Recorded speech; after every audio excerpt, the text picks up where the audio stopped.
bien, entonces, pues empecemos. Como siempre, preguntas de la última vez, de la clase de ayer.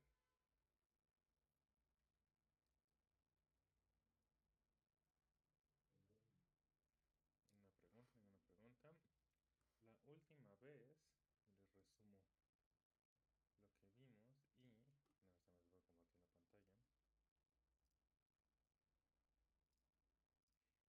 Eso es. A ver el chat.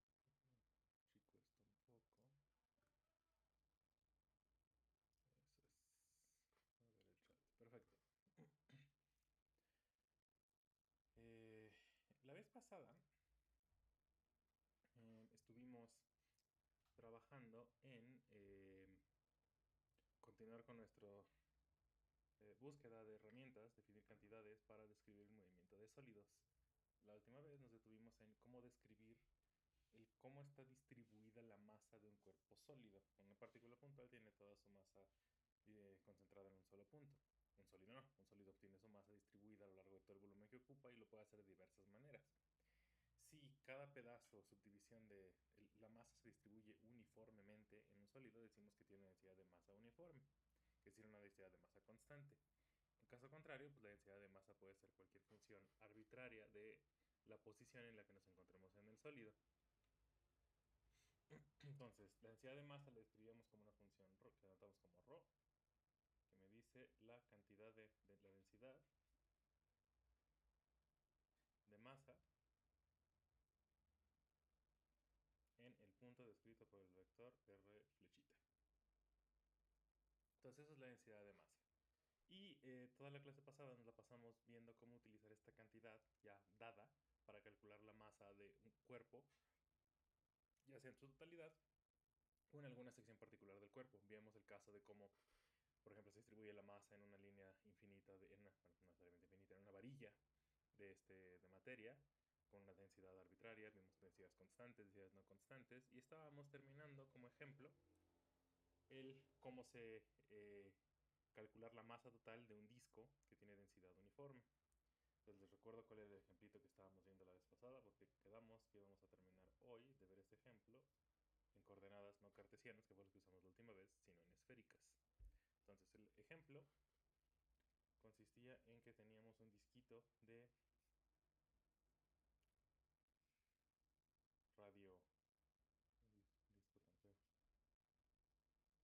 de radio R, y tenía densidad de masa superficial, al ser un disco nada más, tenía su densidad dada por sigma, que es una constante, igual a 1 kilogramo sobre metro cuadrado. El radio era 2 metros. Y nos preguntábamos si lo partíamos en 4 partes, cuál era la cantidad de masa en esa cuarta parte del disco. Si lo partíamos en 4 partes iguales. Entonces decíamos, bueno, pues si la densidad de masa es esto, calculamos entonces nada más subdividiendo la masa total en 4 pedazos, que la masa total era igual a pi kilogramos. Esto es porque el área del círculo completo era 4 pi metros al cuadrado, y entonces al partir el área en 4 pedacitos, nomás era pi metros al cuadrado. Como la densidad es 1 kilogramo sobre metro cuadrado, pues entonces la masa de un cuarto de disquito es nada más pi kilogramos. Entonces esa era la idea. Y hicimos el cálculo de esa masa calculando la integral de la densidad. El cálculo consistía, déjenme les pongo cómo fue que lo hicimos. Lo que calculamos fue la siguiente integral. Lo calculamos como la integral doble, primero de 0 a r, dentro del paréntesis de 0 a raíz de r cuadrado menos x cuadrado, de y de x.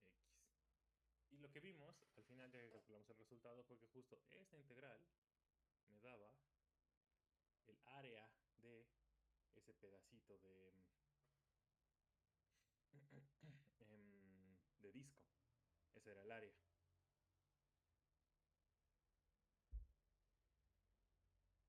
Em, a ver. Ajá. O sea, esta integral nos salió sigma por pi r completo entre 4. Y pues eso nos llevaba al pi kilogramos completitos. Entonces, bueno, en el camino tuvimos que definir lo que era una integral múltiple, una integral de volumen, una integral de área, que al final todas esas definiciones se reducen a sumar pequeñas contribuciones de área, en este caso de masa, del sólido que estamos estudiando. Esas sumas, cuando tomamos esta contribución infinitesimal a cero, tienden a integrar.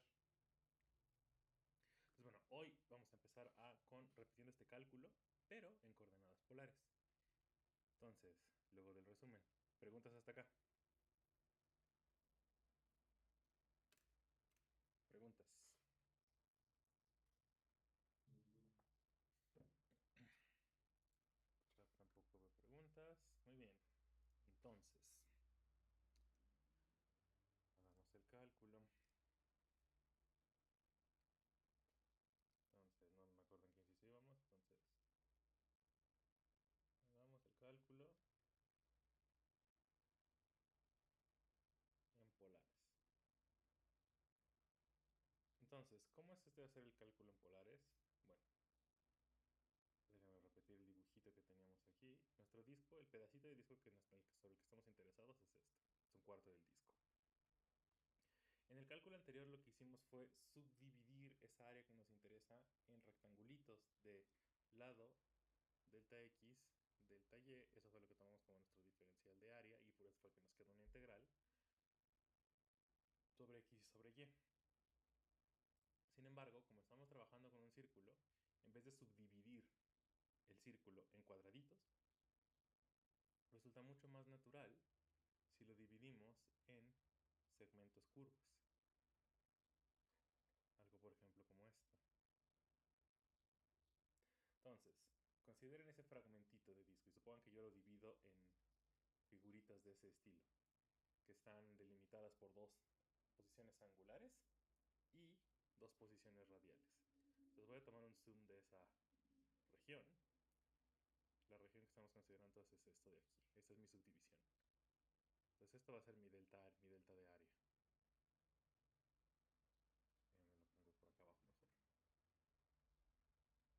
Lo que yo quiero es calcular el área de ese fragmentito infinitesimal del disco. La forma de hacerlo es la siguiente. Voy a suponer que de acá a la base inferior del disquito yo le voy a llamar RI. O sea, porque este es mi pedacito iésimo. Y al grosor de ese fragmento le voy a llamar delta RI. Es decir, entonces, este lado de aquí mide delta RI. Fíjense que esa figura no es un rectángulo. Sin embargo, como estamos tomando el límite en el que el área de esta tiende a cero, usar la fórmula del área de un rectángulo para calcular el área de esta figura no es mala aproximación. ¿A qué me refiero con esto? O sea, esto lo voy a aproximar como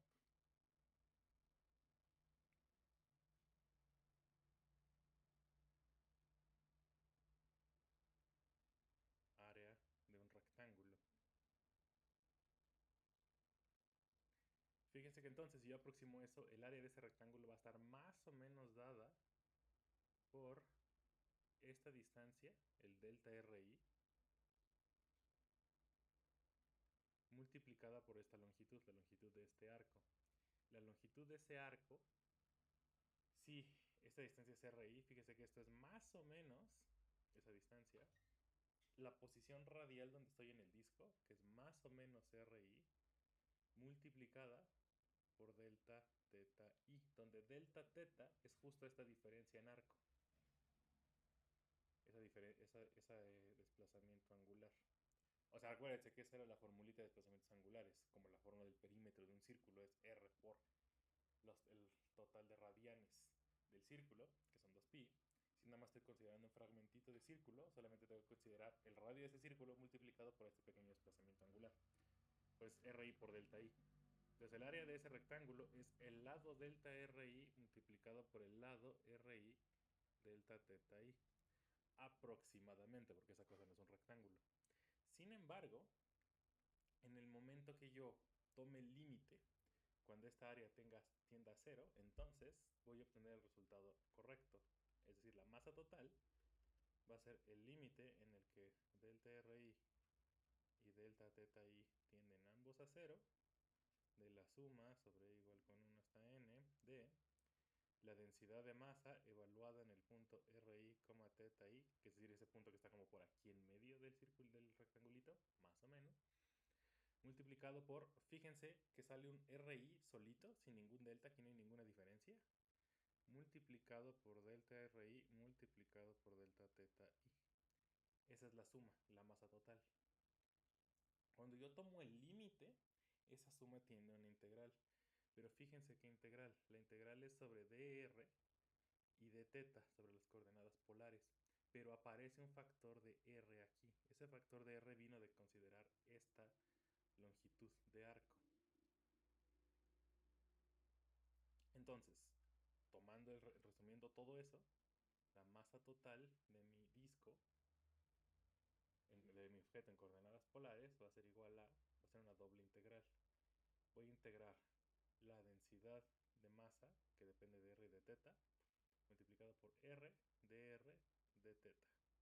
Eso es la masa total. Y pues voy a integrar yo, los límites de integración van a depender de qué parte del circulito me interesa. Me interesa todo el círculo, entonces la integral, la primera va a ser de 0 a r, la integral sobre r, r mayúscula, y como solo me interesa un cuarto de disco, voy a integrar nada más de 0 a pi medios. Si me interesara todo el disco, solo tendría que integrar desde 0 a 2pi, que es todo el rango de la coordenada polar θ. Entonces esa es la integral en coordenadas polares. En resumen, todo ese argumento de subdividir el disquito en pedacitos diferentes, lo que mostramos heurísticamente, es que ese diferencial de área que va en la integral, en cartesianos yo lo puedo escribir como dx multiplicado por dy. Y en polares se escribe como dr de θ. Este es el diferencial de área en cartesianas y en polares.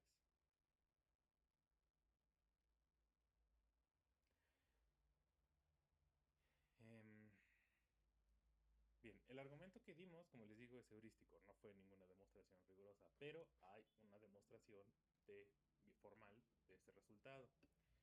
Esta demostración involucra el cálculo de una cantidad que involucra la transformación de las dos coordenadas involucradas. Lo que hicimos aquí fue transformar el diferencial de área de cartesianas a polares. Eso se puede hacer en general. Que el resultado general se hace calculando el jacobiano de la transformación. Todo eso lo van a ver en sus cursos de cálculo 3 y cálculo 4. Ok, entonces, hasta acá. Preguntas de la deducción de esa integral.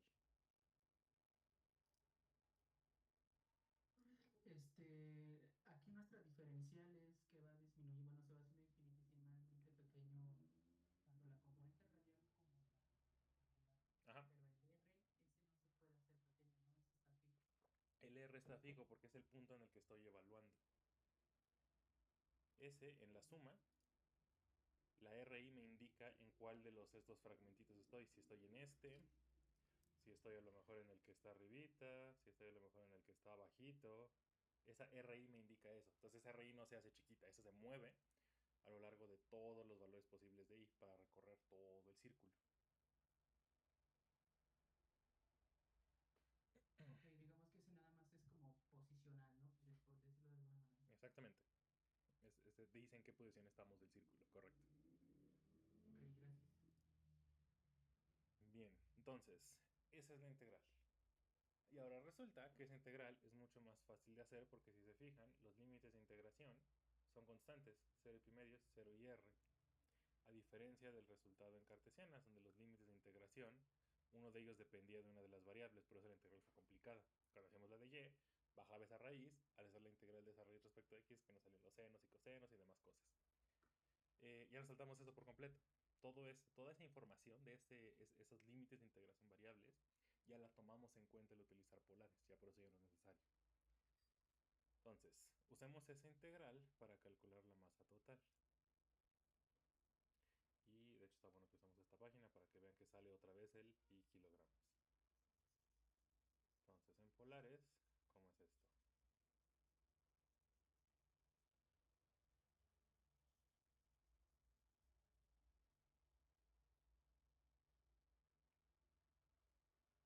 Entonces teníamos, la masa total es igual entonces a la integral de 0 a pi medios, o sea, la masa del cuarto de círculo, 0 a pi medios, de 0 a r, de sigma, y el diferencial de área es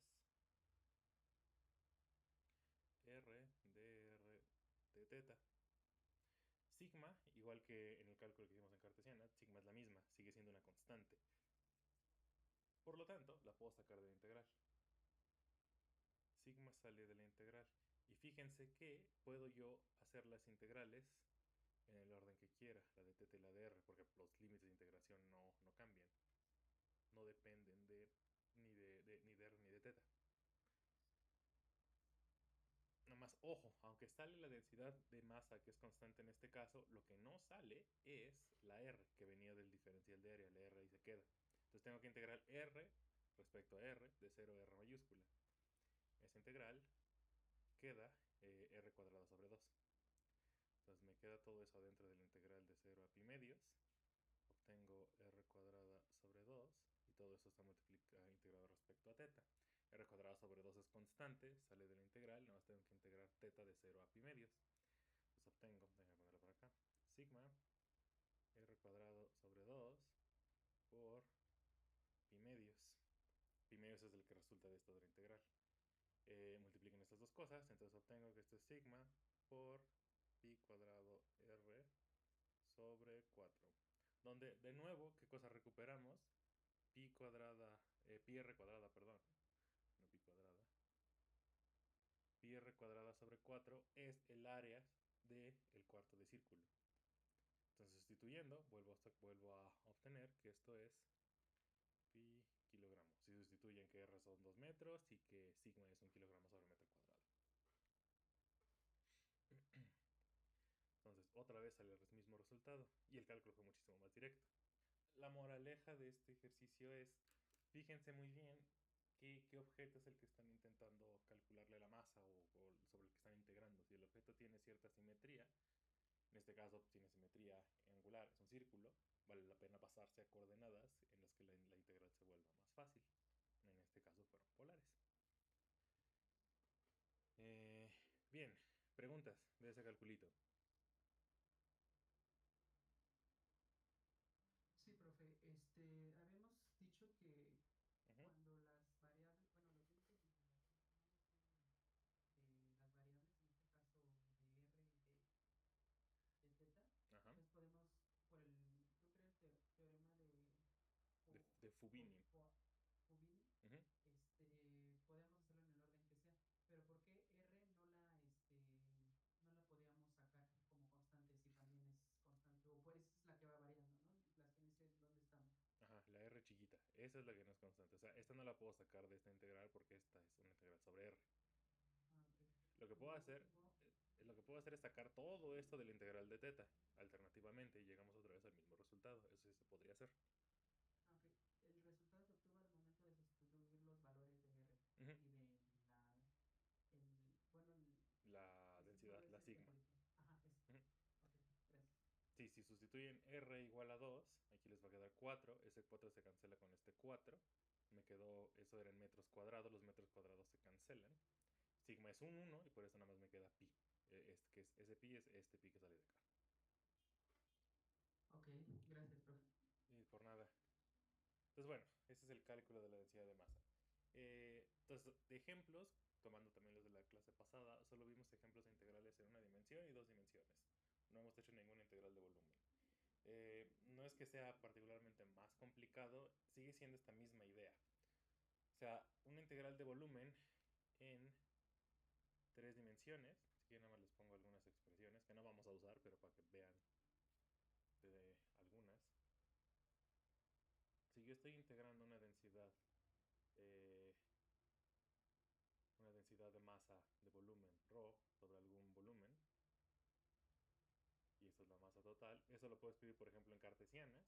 Esto sería una integral triple, habría que ajustar los límites de integración de manera apropiada de ρ, y el diferencial de volumen en cartesianas son dividir el volumen, mi sólido, en cubitos.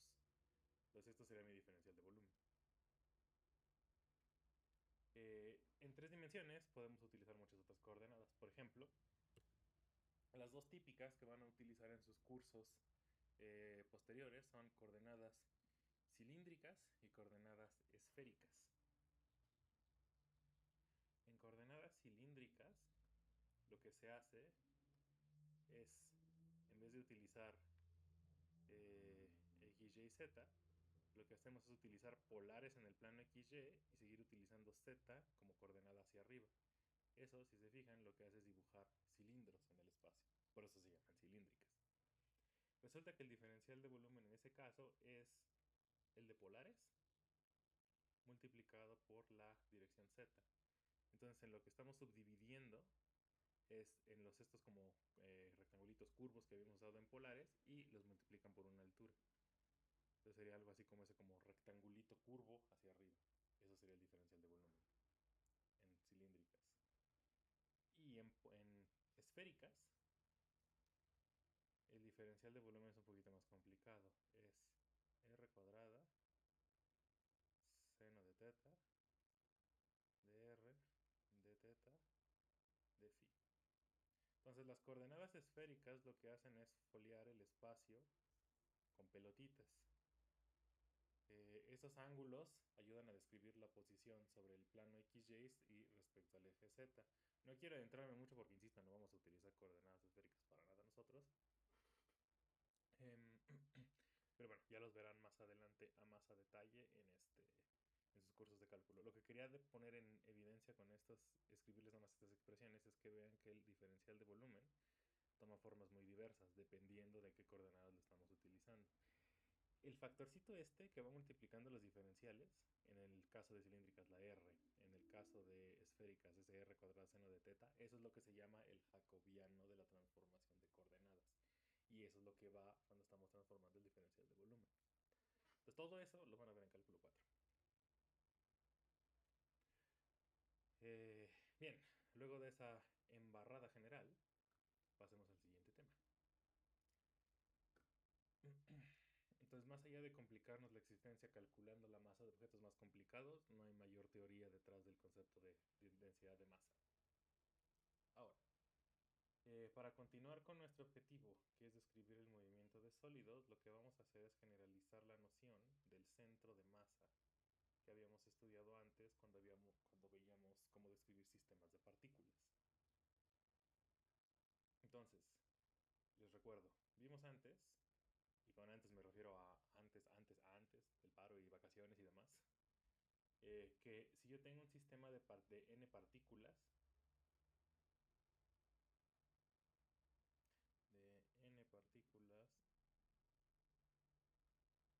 y cada una de esas partículas tiene masa mn, entonces la posición del centro de masa de ese sistema, que voy a estar denotando con R mayúscula Cm para distinguir que es el centro de masa, era igual a la suma desde n igual con 1 hasta n mayúscula de mn rn sobre la suma desde n minúscula igual con 1 hasta n mayúscula de la suma de las masitas. Es decir, la suma que está abajo, la de arriba se queda igualita, y la suma que está abajo, si se acuerdan, es igual a la masa total del sistema. Entonces eso era el concepto de centro de masa. El dibujito, si recuerdan, era que si yo lo pinto en 3 dimensiones, pongamos que ponemos coordenadas cartesianas, la cuestión es que si yo por aquí tengo a la masa 1, si yo por aquí tengo a la masa 2, entonces cada uno de esos Rn que aparecen ahí son los vectores posición, a partir del origen, de cada una de mis partículas. Ya por acá tengo otra partícula, y pues voy a ir pintando los vectores de posición de cada una. Lo que yo estoy haciendo al tomar este promedio, si se acuerdan, entonces por ejemplo el centro de masa digamos que está por acá, y entonces esta cosa de ahí, esta flecha es el R mayúscula CM. Lo que codifica el centro de masa es el punto en el que de forma efectiva podemos suponer que se encuentra concentrada toda la masa. ¿Se acuerdan cuando veíamos ejemplos de este concepto? Dependiendo de cómo estaban distribuidas la masa, el centro de masa apunta hacia donde está está concentrada la mayor cantidad de masa. Si por ejemplo de todos estos puntitos la masa 1 es mucho, mucho, mucho, mucho más grandota que las demás, entonces el centro de masa va a estar apuntando más desde la masa 1. Si todas las masas están distribuidas uniformemente, pues el centro de masa va a acabar apuntando como en el centro de todas ellas. La masa total entonces de mi sistema de n partículas pues es sumar la masa de todas las partículas individuales. Y se acuerdan, este concepto era súper útil porque si no había fuerzas externas actuando sobre el sistema, entonces el cambio del momento total del sistema era igual al cambio del momento del centro de masas. Eso era en general. Y entonces si no había fuerzas externas, el momento del sistema se mantenía constante y entonces el centro de masa describió una línea recta a velocidad constante respecto a cualquier sistema de referencia inercial, al estar libre de fuerzas. Entonces por eso es que ese concepto era súper importante. Ahorita que se los acabo de poner, ¿se acuerdan? ¿Sí me siguen con esto? Sí, profe. Entonces, si ese es el concepto de centro de masa, creo que cuando lo vimos se los empecé a adelantar. El centro de masa está apuntando entonces hacia donde están actuando todas las fuerzas externas. Se imaginarán entonces que justo este concepto es perfecto para describir el movimiento de un sólido, porque si ustedes se imaginan un cuerpo sólido y un cuerpo sólido que por consecuencia de un golpe se empieza a mover, si ustedes tuvieran que decir, ok, ¿cómo es que describo cómo se está moviendo el sólido? En vez de decir, voy a describir cómo se están moviendo todos y cada uno de los infinitos puntos que constituyen ese sólido, dado este concepto, es físicamente más fácil decir, bueno, no importa, porque yo sé que lo único que importa son las fuerzas externas y las externas actúan sobre el centro de masa. Entonces lo que voy a hacer es que mientras el sólido se mueve, voy a estar describiendo dónde está su centro de masa. Y eso es lo que voy a ir yo siguiendo.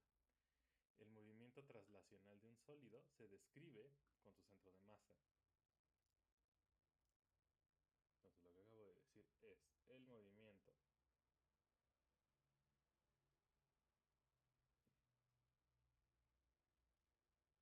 traslacional de un sólido se describe con la trayectoria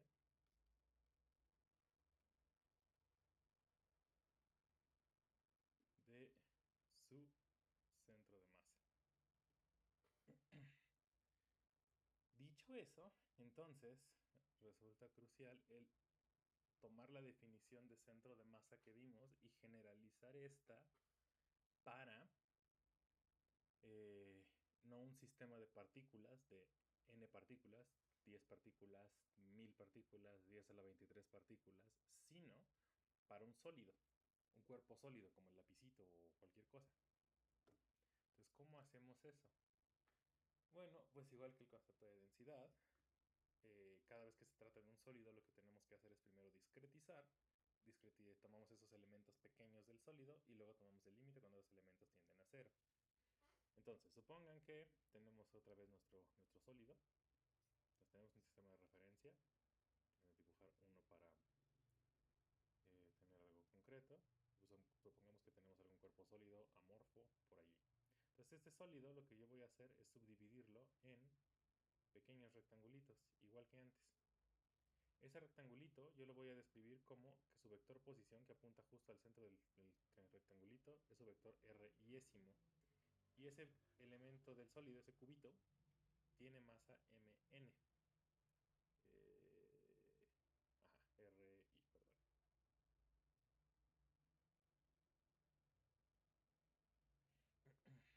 I. Entonces divido eso en cubitos y pues calculo cuál es el centro de masa de esa colección finita de cubitos. Entonces, Entonces, como aquí yo voy a aproximar que cada uno de esos cubitos lo puedo pensar como una partícula puntual, porque eventualmente voy a tomar el límite en el que el tamaño del cubito tiende a cero. En ese caso, el centro de masa del sistema está dado por 1 sobre la masa total multiplicado por la suma de i igual con 1 hasta n, suponiendo que hago n divisiones, de el vectorcito iésimo multiplicado por el delta m ésimo. Entonces, fíjense que esto es muy parecido a cuando estábamos calculando la masa total. La masa total, cuando lo estábamos calculando, estaba dada por esta expresión. ¿Cómo lo hicimos para el caso de un sólido? Lo que hicimos fue utilizar la definición de la densidad, suponer que la densidad de cada cubito estaba dada por ρ evaluado en el punto r iésimo, multiplicada por el volumen que ocupaba ese cubito iésimo. Tomamos el límite y esto fue lo que nos llevó a la integral de ρ de b, y eso era la masa total. Observen que en el caso del centro de masa tenemos una expresión análoga. Igual tenemos una suma sobre elementos diferenciales de masa. Entonces, igual que reexpresamos delta mi como ρ multiplicado por delta bi, hago eso mismo acá arriba. Y entonces, ¿qué es lo que me queda? Haciendo eso mismo, obtengo otra vez 1 sobre la masa total, que multiplica a la suma desde igual con 1 hasta n. Levanta la mano Roberto. Ajá. Sí, profe, entonces estamos, o sea, la posición RI es respecto al cubo, pero Ajá. ¿esa posición es respecto a su centro de masa del cubo o vamos a obtener el centro de masa el conjunto finito de todos los cubitos? Vamos a obtener el centro de masa del conjunto finito de todos los cubitos. El RI, por definición, yo voy a considerar que está apuntando exactamente en el centro del cubito. Ok, pero ese es, digamos, su centro de posición, no tiene nada que ver con densidad ni masa. Como estamos suponiendo que los cubitos tienen densidad de masa uniforme, entonces el centro del cubito resulta también ser el centro de masa del cubito. Porque pues toda la masa está distribuida igual. Ah, ya, ya, ok. Entonces las dos ideas son correctas.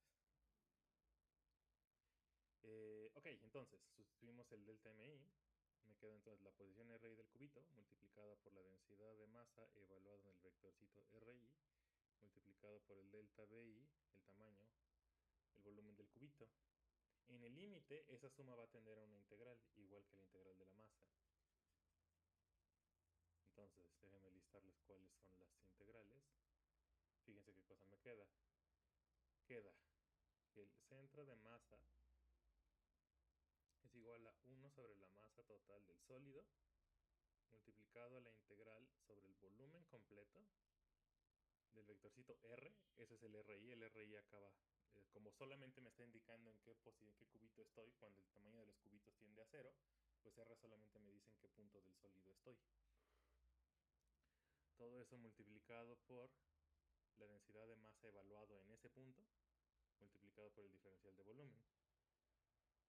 Y la masa total, como acabo de borrar, esta que va aquí dividiendo, pues es igual a la integral de la densidad de masa respecto al volumen. Todo sobre el volumen del sólido.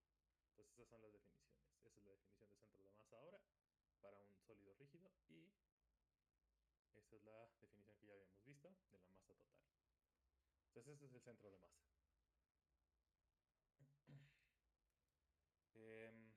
Preguntas. ¿De dónde salió esa integral? De esta deducción que hicimos.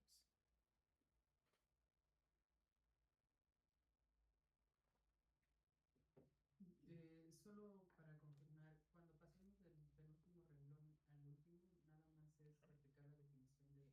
De la integral. En efecto, es tomar el límite y pues que esto tiende, este delta b tiende al diferencial y pues lo que acabo integrando es lo que estaba multiplicando. Ajá, exactamente. Ok, y la última, después de la coma, ¿la n la pasó al otro lado o No, cómo esta fue? es otra expresión aparte. Si quieres, déjame les encierro como dos ecuaciones independientes. O sea, es la misma expresión que usamos hace ratito para la masa total, nada más la quería poner como aparte para que también la vieran las dos. O sea, la pongo aquí porque para calcular el centro de masa, el primer paso es calcular la masa total, dada la densidad. O sea, hay que hacer el primer paso para el centro de masa es lo que estuvimos calculando hace rato.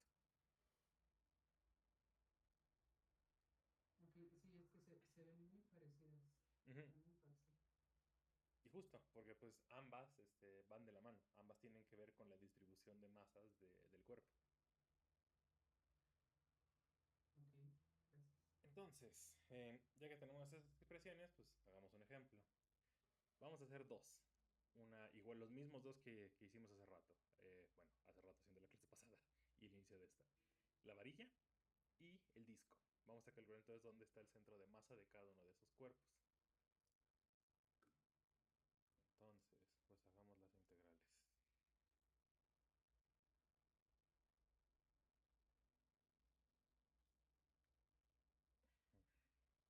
Ok.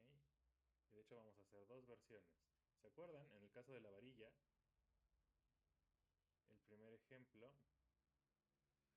que vimos era una varilla, acá está el eje X, una varilla de longitud L. L, para ponerle los mismos numeritos que la última vez, dijimos que la longitud era 10 metros y decíamos que su densidad uniforme era igual a 1 kilogramo sobre metro. Entonces yo pongo aquí el origen, en este punto aquí está x igual a 0 y acá está x igual a L. La pregunta es, ¿dónde está su centro de masa? Es lo que queremos calcular, el centro de masa de esa varilla. Dado que la varilla es uniforme y entonces no hay ninguna concentración de masa en ningún lugar, si ustedes tuvieran que adivinar, ¿dónde dirían que está el centro de masa de la varilla? Si han entendido intuitivamente lo que es centro de masa, esto lo pueden contestar sin calcular nada. ¿Dónde está el centro de masa de la varilla? En X igual a 5 metros. Ah, exactamente en medio. Aquí tiene que estar. Tiene que estar a la mitad por ser uniforme.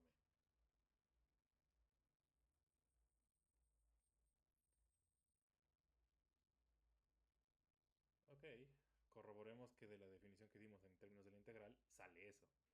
Entonces hagamos la cuenta.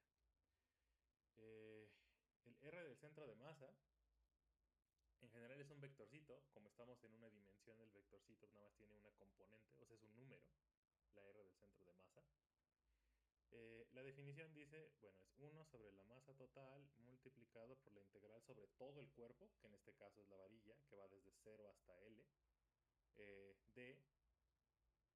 déjenme regreso a la página anterior, R multiplicado por la densidad. R, el vectorcito R, en este caso, su única componente es X. Si quieren les pongo la definición acá arriba en general para que tengan con qué comparar. Sobre R de B. Entonces, R flechita es el vector que va desde el origen hasta el punto en el que estoy evaluando la integral.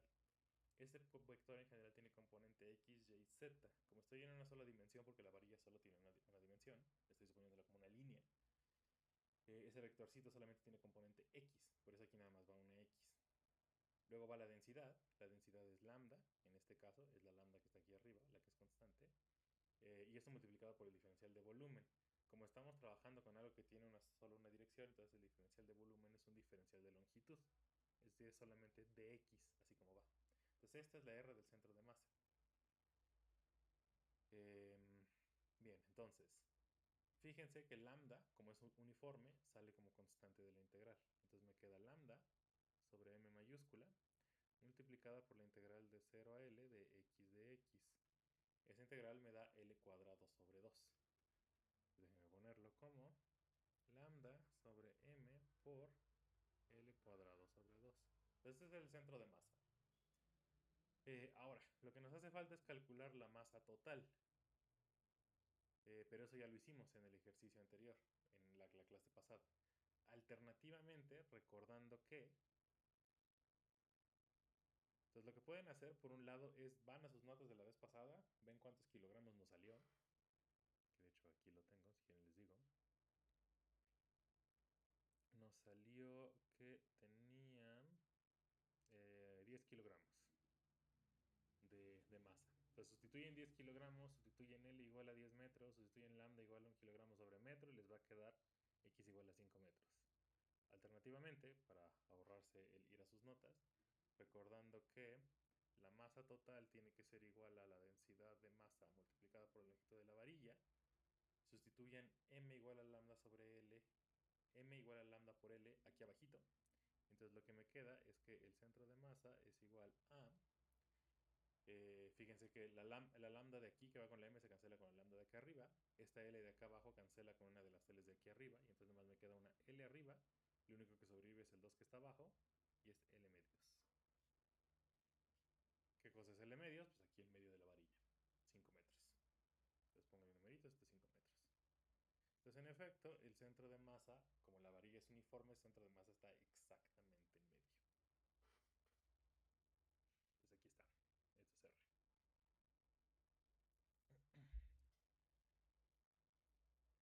Eh, preguntas de cómo hicimos la cuenta. Digámoslo así que, bueno, al menos a este nivel, cuando se te presentan problemas así, ya literalmente es solo aplicar la fórmula y sustituir valores. Uh -huh. Una vez sabes cómo, de dónde viene todo. Uh -huh. Así como, si es hacerlo así a la brava, sí. Todos estos problemas de calcular masa total o centro de masa es hacer una integral. Alternativamente, por eso quise que abriéramos primero con eso. Si se entiende el significado físico de centro de masa, muchas veces se puede utilizar simetrías del problema para no hacer ninguna cuenta e ir directamente al resultado, que fue lo que hicimos al inicio, y lo que me contestaste. De, pues si es uniforme la varilla, pues el centro de masa tiene que estar en medio, no puede estar en otro lado. O sea, este argumento así dicho es completamente válido como una respuesta en tareas, en exámenes, en lo que quieran. En física le damos muchas veces mucho más peso a ese tipo de argumentos, argumentos de simetría. Son mucho más, bueno, quizá no mucho más, déjenme decirlo, son igual de fundamentales que hacer una cuenta bien hecha. Entonces también es muy importante saber hacer eso. Pero sí, nada más si no hay simetría, pues sí hay que ir directamente a la definición, a la de acá arriba, y pues, hacer la integral. Que es justo lo que vamos a hacer en Ahora, el siguiente problema. Ajá. órale, sí, está muy padre. Es que, bueno, uno en principio, como es la primera vez que veo todo esto, Uh -huh. uno pensaría que debería ser más complicado, no sé, porque uno ve el lambda, ve las integrales así dobles, Uh triples, -huh. ve bueno, los símbolos que puso para volumen, para área, y por eso nada, así que nada más una vez que ya lo entiendes bien, nada más sustituirle y como que me parece así como el ro también. Uh -huh. Uh -huh. Está padre esto.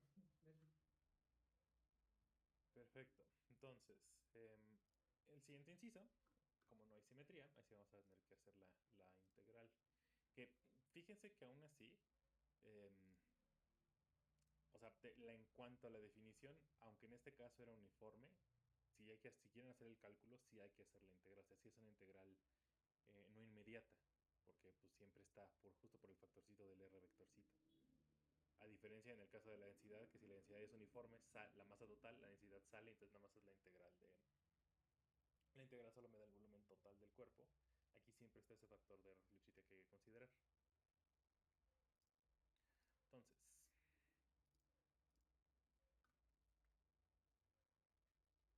inciso B.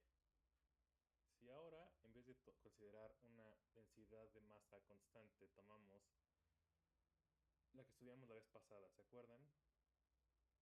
Lambda 0 por x entre L, donde lambda 0 es una constante que está dada por 1 kilogramo sobre metro. La misma densidad de masa constante del inciso anterior, pero entonces la densidad no es constante, depende de x. Entonces, si ahora tenemos esa densidad, ¿dónde está el centro de masa?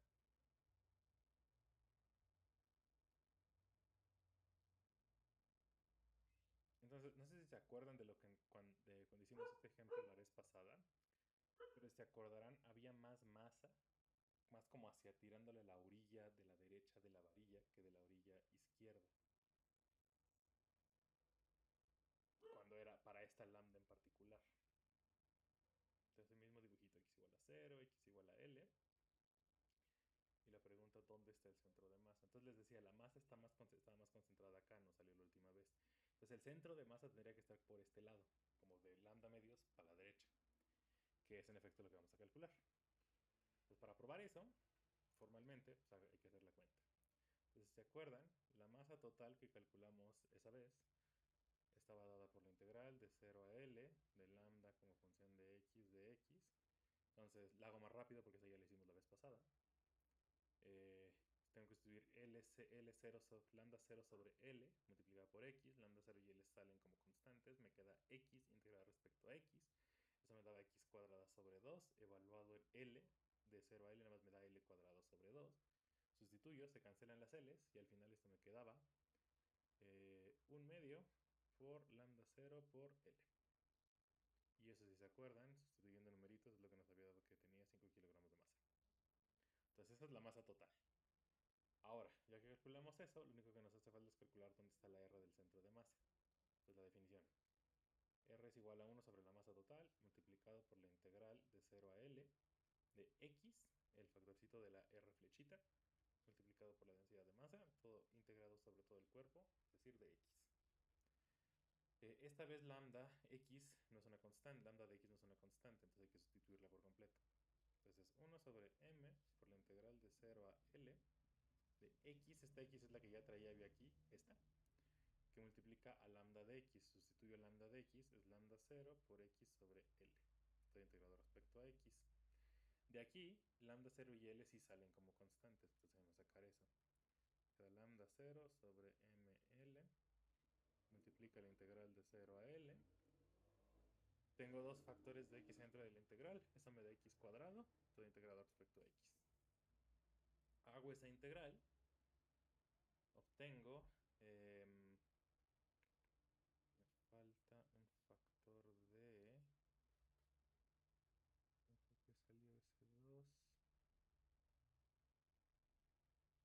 ¿cómo fue que salió ese 2? Claro.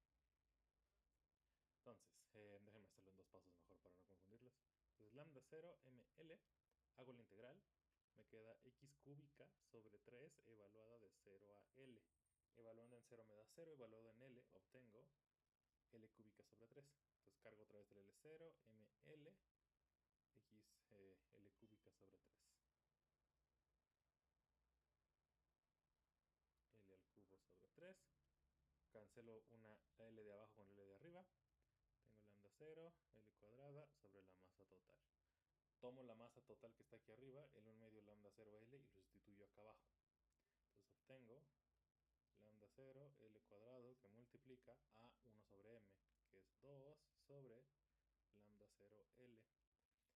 Lambda 0 se cancela entre los dos factores, se cancela un LL de abajo con uno de los L's de arriba, y me faltó aquí un 3. Ese 3 sigue acá. Sobrevive el 2/3 y sobrevive una L ahí arriba. Por lo tanto, el centro de masa está en 2/3 de L. Que si ponen numeritos, pues es 6.66 metros. Se ajusta en medio. A 2/3 partes del camino, perdón. O sea, así andará como por acá. Si esto es 1/3 parte, esto es 2/3 parte, esto es por acá anda el centro de masa. Por acá. Entonces esta varilla no es uniforme, tiene su masa más como empujada hacia el extremo derecho. Entonces por ahí fue donde acabó el centro de masa.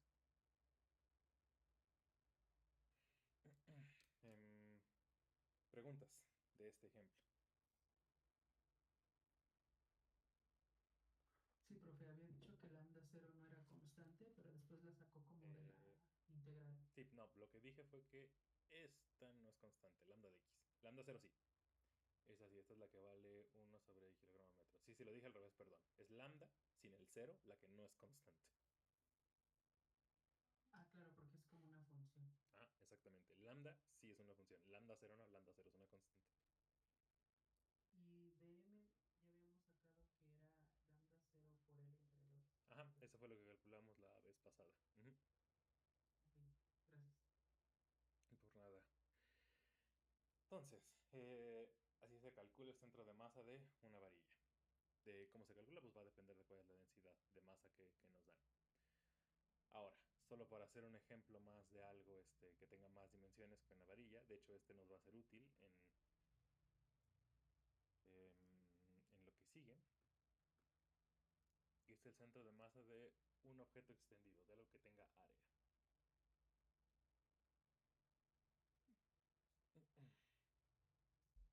Si regresamos al disquito que estábamos analizando hace un ratito, el disco, pues, de abajo, el disco uniforme,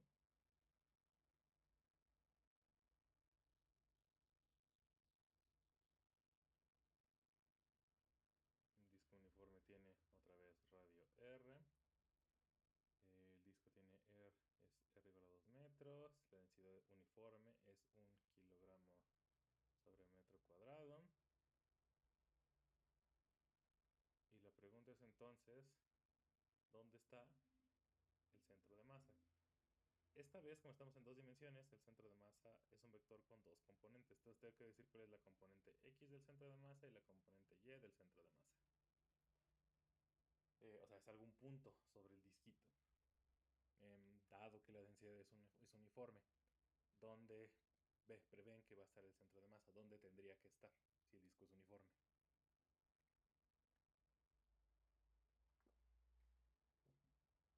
¿Dónde creen ustedes que esté? ¿Sí, Gerardo? En el origen, en el centro. Exactamente. Como es uniforme, aquí es donde tiene que estar el centro de masa, en el centro. Entonces esto tendría que darnos 0, 0. Pues en efecto, lo que vamos a hacer es mostrar que da 0, 0, calculando las integrales. Bien, entonces como primer paso necesitamos la masa total del disquito, pero eso ya lo habíamos calculado antes. Bueno, no la del disco completo, calculamos la de un cuarto. Pero pues déjenme repetir el cálculo. La masa total está dada por la integral de la densidad de masa multiplicada por el diferencial de área. Como ya platicamos hace rato, como estamos trabajando con un círculo, vale más la pena utilizar coordenadas polares, es más rápido. Entonces déjenme hacerlo en polares. En polares la integral es de 0 a 2pi, 0 a r de la densidad de masa, r de r de teta. Observen que como esta vez quiero la masa del disco completo, no solamente de la rebanada esta de un cuarto, tengo que integrar teta de 0 a 2pi, no a pi medios. Fue a pi medios la última vez porque solo me interesaba este pedacito, pero ahora me interesa todo el disco, por eso tiene que ser de 0 a 2pi. Entonces, modificamos los límites de integración, pero la integral es la misma. ¿Qué nos queda? Hacemos la integral. Fíjense que podemos hacer las dos integrales de forma independiente. Sigma sale como constante otra vez. Me queda la integral de 0 a 2pi respecto a teta. Y luego se multiplica la integral de 0 a r, r de r. Ya habíamos hecho estas dos. Esta me da 2pi, esta me da r cuadrado sobre 2. Entonces me queda sigma por 2pi por r mayúscula cuadrada sobre 2. Este 2 de abajo cancela con el 2 que trae el 2pi. Y pues entonces la masa total, déjenme poner el siguiente, esto hasta acá abajito. La masa total entonces es igual a sigma por pi por r cuadrado. Que es lo que debería de haber dado. Como es uniforme, tiene que darme la densidad multiplicado por el área completa del disco. Entonces nada más lo que hice fue repetir rápido el calculito que hicimos hace ratito, iniciando la clase, para tener la masa total. Ya que tenemos la masa total, ahora lo que tenemos que hacer es calcular el centro de masa. El cálculo es parecido al que hicimos para la varilla, solamente que como el centro de masa tiene 2 componentes, tenemos que calcular cada una de ellas por separado, que es lo que vamos a hacer ahorita regresando del descanso. Entonces son las 3. Tomémonos un descansito de 5 minutos para que puedan respirar, descansar un rato de la pantalla. Nos vemos entonces a las 3 y 5 y continuamos.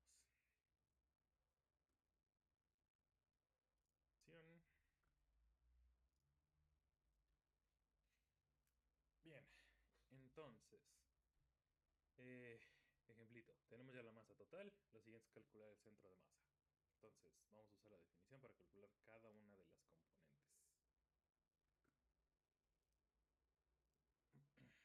La definición es que r vectorcito del centro de masa es igual a 1 sobre la masa total por la integral de...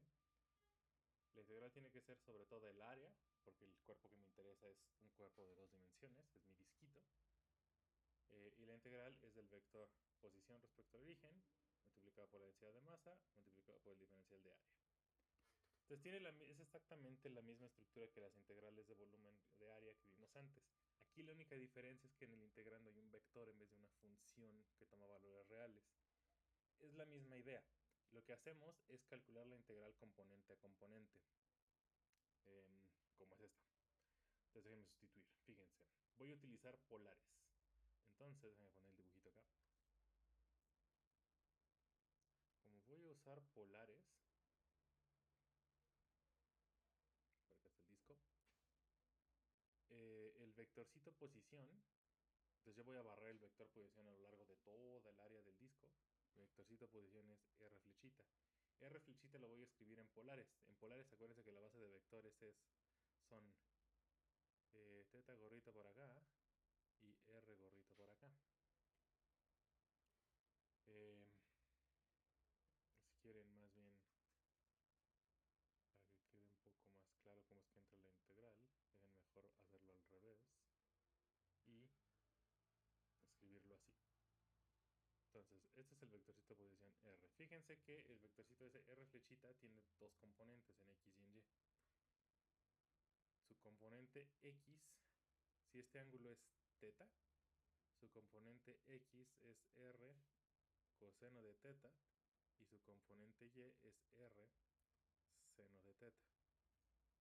Entonces, el vectorcito R, que es lo que estoy integrando, voy a integrarle sobre todo el área, tiene componentes R coseno de teta por I más R seno de teta por J. Todo eso, dijimos, lo multiplicado por sigma e integrado en toda el área del disco. Entonces esa es la integral. A eso me refiero con que hay que integrar componente a componente. Como los vectores I y J son constantes, la integral va a entrar y nada más va a actuar sobre cada una de las componentes de lo que está multiplicando aquí y de lo que está multiplicando aquí. Entonces ahora sí, para hacer la integral voy a expresar el diferencial de área en coordenadas polares. Entonces déjenme cargar, ahora sí, sustituir lo que nos salió de la masa total. La masa total que nos salió... bueno, déjenme sacar la sigma, que es una constante. Entonces me queda sigma sobre la masa total multiplicada por la integral sobre el área. Y esa ya, déjenme ponerla ya como integral doble. Es una integral de 0 a 2 pi sobre teta. Va de 0 a r mayúscula sobre el radio. El integrante es el vectorcito que estaba allá arriba. R coseno de teta i más R por seno de teta j. Sigma ya la saqué. Y el diferencial de área en polares es R de R de teta. Donde, fíjense importantemente, la teta sobre la que estoy integrando es el mismo ángulo que va en el argumento seno y coseno del vectorcito R. La razón es porque yo voy a barrer R a lo largo de todo el disco. Entonces esa teta es la que tiene que variar. Por eso es que esta teta corresponde con la variable de integración.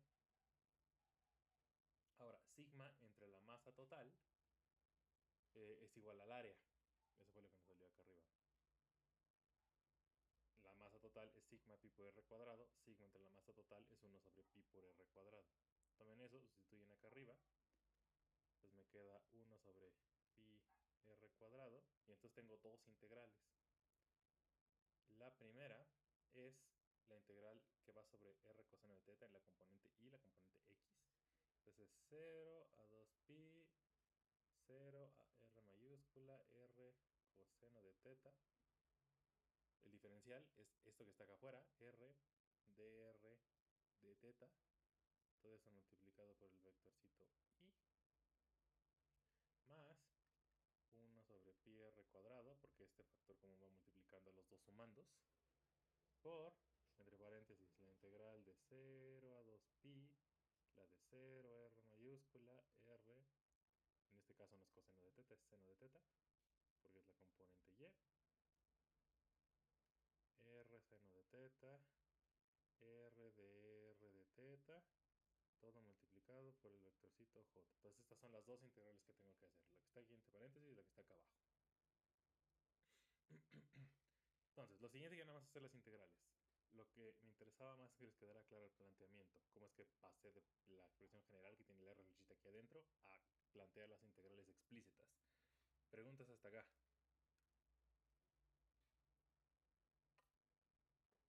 Sí, profe, nada más utilizó lo de que se distribuye la integral de la suma es la suma de las integrales y después el 1 sobre pi r cuadrado, eso fue lo que nos había dado antes de lo que era el sigma entre n. Exactamente. Ok. En efecto. Entonces, ya que tenemos eso, hagamos cada una de las integrales. Entonces, para hacer esas integrales, voy a borrar acá. ¿Estás cansado de que tus dibujos nunca se vean como tú? Segundo que acabe el mensajito este. Listo. Entonces la primera que nos había dado, déjenme se las copio por acá, la que estaba multiplicando la componente x era 0, 2pi de 0 a r mayúscula, r cuadrado, coseno de teta, dr de teta. La razón por la que queda r cuadrado es, si nos regresamos hasta acá, o sea, me queda r de aquí multiplicado por la r que viene del diferencial de área, por eso queda de r cuadrado. Y el análogo en la de abajo. Pues fíjense que esta integral es otra vez una integral doble, pero es separable. ¿A qué me refiero con separable? R cuadrado, R es una constante respecto a la integral de teta y teta es una constante respecto a la integral de R. O sea, fíjense que esto se puede escribir como el producto de dos integrales simples. La que va de 0 a 2pi del coseno de teta respecto a teta. Todo eso multiplicado por la que va de 0 a R mayúscula de R cuadrado de R. El producto de esas dos. Entonces puedo hacer cada una de esas dos integrales por separado. La que está del lado derecho es la integral de 0 a r de r cuadrada. Esa me da r cúbica entre 3, r mayúscula cúbico entre 3. Pero lo importante es la de acá. La integral de coseno de teta de 0 a 2pi. ¿Se acuerdan cuánto vale esa?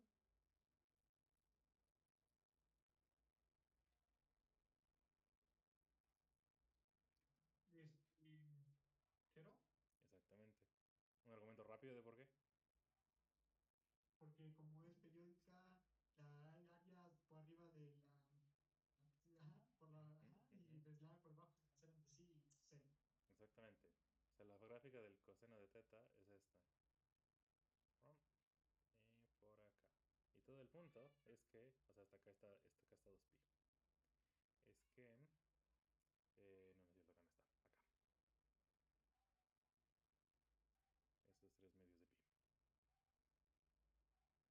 Y el punto es que el área que está aquí arriba, que es positiva, es exactamente igual al área que está acá abajo. Entonces acaba cancelando.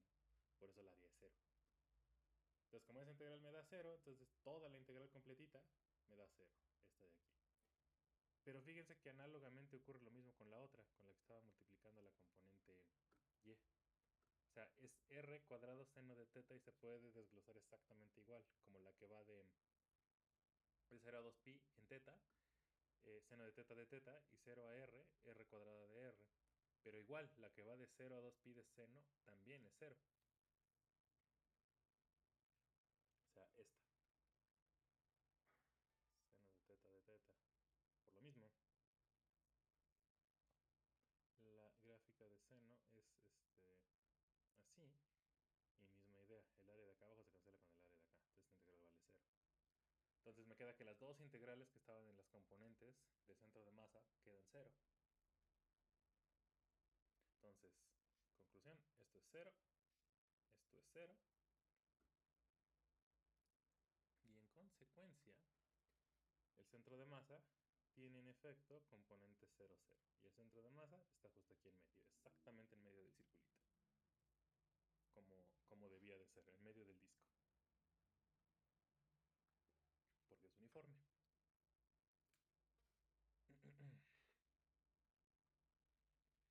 Preguntas del cálculo.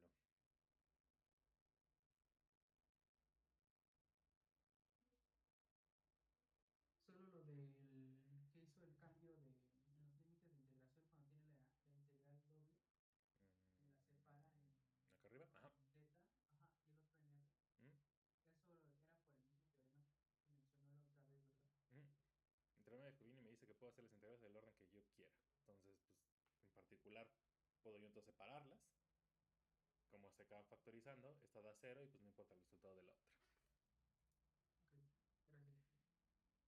Bien, entonces, eso con centro de masa.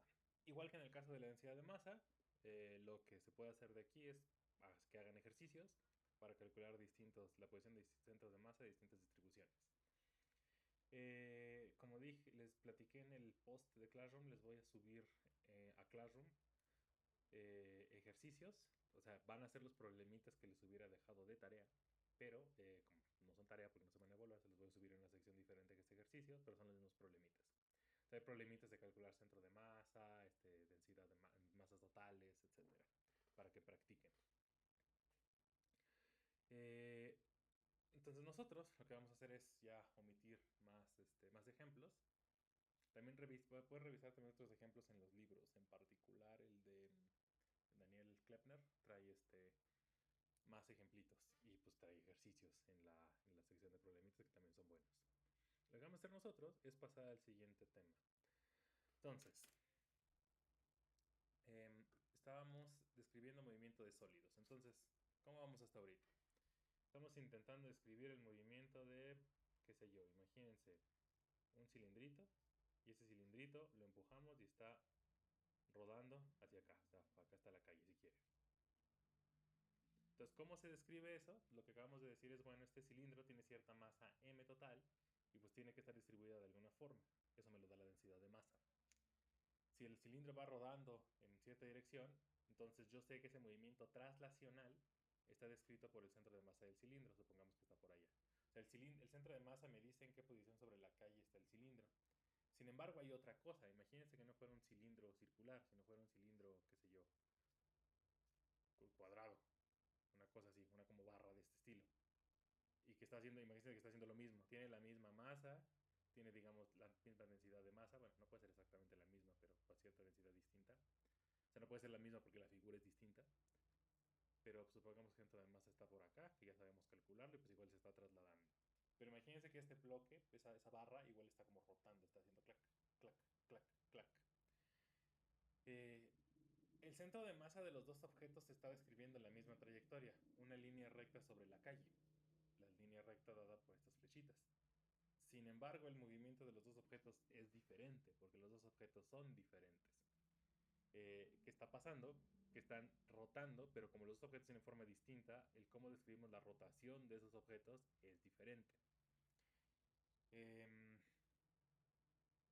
Entonces, ya sabemos cómo describir el movimiento traslacional. El siguiente paso es cómo vamos a hacer para describir el movimiento rotacional de un cuerpo, cómo es que ese cuerpo está girando. Fíjense que ese giro podemos describirlo respecto al centro de masa, porque respecto a la calle da un poco igual, o sea, el cilindro va rodando y no importa en qué parte de la calle esté, pues como sea, va a estar rodando. Ese giro es respecto a algún punto en el mismo sólido. Entonces, vamos a descomponer esos movimientos por separado primero y después vamos a considerar problemas que involucren las dos cosas. Que el sólido se está moviendo y que está girando también. Ese es como el problema general. Ahora, el cómo gire un objeto, dado un sólido, como se imaginarán, puede girar de formas muy, muy diversas. O sea, el giro de algún sólido puede ser muy, muy, muy complicado. Solo por ponerles otra vez el ejemplito del cilindrito. Entonces, una opción es que el cilindrito esté girando como así, como estábamos diciendo mientras iba rodando por la calle. Pero otra alternativa es que el mismo cilindro, exactamente el mismo, no esté girando así, sino esté girando así, como si estuviera así. O sea, el primer ejemplo es la pluma girando así y el otro ejemplo es la pluma girando así, como una especie de hélice.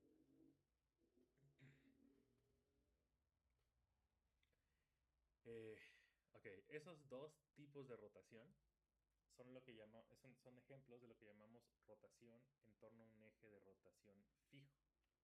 En los dos casos el eje de rotación está fijo. ¿A qué me refiero con rotación? Ustedes se imaginan si disparan un eje, esta rotación por ejemplo del cilindro en este caso, ustedes podrían ver que esa rotación está en torno a este eje. Este es el eje de rotación. Y en este caso, en el caso en el que el cilindrito está subiendo como una especie de círculo, como una hélice, el eje de rotación estaría aquí.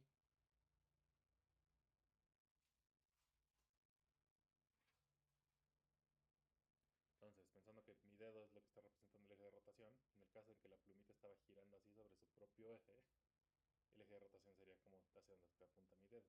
Pero en el caso en que la plumita esté girando como hélice, el eje de rotación sería como hacia arriba. Si es arriba o abajo depende de hacia qué dirección está girando la partícula, como vamos a ver ahorita. Se los voy adelantando. Creo que les había introducido esta regla. el para dónde apunta el eje de rotación, o sea, en cuanto a flechita de dirección, depende de la regla de la mano derecha. Eso si se acuerdan, lo mencionamos cuando estábamos estudiando el producto cruz de vectores. Eso no es casualidad. La rotación de sólidos queda muy bien descrita matemáticamente por el producto cruz de dos vectores en particular, que son los que vamos a calcular ahorita. Entonces, esto es lo que llamamos rotación, eje de rotación fijo, como les decía. Sin embargo, eso es un caso son casos como muy particulares, estos casos que les acabo de decir de rotación de la plumita. Si ustedes se imaginan, puede pasar cualquier cosa. Puede la pluma estar haciendo, qué sé yo, algo como así, sin ninguna clase de orden, y pues eso también es una rotación válida. Entonces, ese tipo de movimiento también deberemos poder describirlo. Pero como se imaginarán, hacer una descripción de un movimiento como así debe ser un dolor de cabeza matemático, y en efecto lo es, como van a ver en mecánica analítica. Ese problema es suficientemente complicado, no tanto conceptualmente, sino en cuanto a las cuentas. Es suficientemente tedioso como para que no queramos molestarlos ahorita, pero los vamos a molestar eventualmente, cuando hayan avanzado un poquito más. Las herramientas matemáticas, no obstante, son las mismas, las que vamos a ver. La definición de los conceptos, físicos y cómo calcularlos es la misma. Lo único que se complica son la cantidad de direcciones que hay que definir, de ángulos, de integrales que hay que hacer. Eso es lo que se complica, no tanto la física detrás del fenómeno. Entonces, nosotros nos vamos a limitar a eje de rotación fijo. Al final les voy medio a platicar cómo es que se generaliza esto a rotación arbitraria, porque vale la pena que lo sepan de una vez, pero no vamos a meternos en detalle. Ese detalle lo van a ver después. Ok, entonces, preguntas hasta acá. Intuitivamente, ¿qué es lo que vamos a hacer? ¿Podría hacer otra vez el movimiento del segundo que gira como hélice? Es que no tenía fijada esa parte. El segundo que gira como hélice, se imagina que está la plumita, está girando así. En ese caso, el eje de rotación apunta para arriba. Ya, gracias. Arbitrario. Ok, entonces, ¿cómo hacemos la descripción de ese movimiento rotacional? Misma receta. Es un sólido, vamos a discretizar, vamos a hacer la descripción del giro de esos pequeños elementos del sólido, vamos a sumar sobre de todos ellos y vamos a obtener cómo es la descripción en general. Eso nos va a llevar a la definición de una cantidad súper importante, el famoso momento de inercia. Entonces, voy a hacer la deducción, vamos a hacer esa deducción haciendo esa discretización, vamos a llegar a una expresión concreta y después vamos a analizar físicamente qué información esconde esa expresión concreta. Y al final vamos a hacer algunos ejemplos. Probablemente ya nos va a dar tiempo y eso lo vamos a tener que ver hasta la clase del jueves. Bien, entonces, empecemos con eso.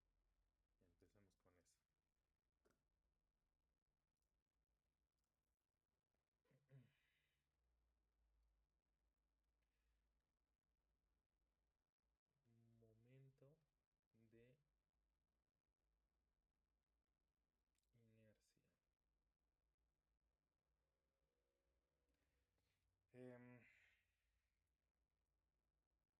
Ok.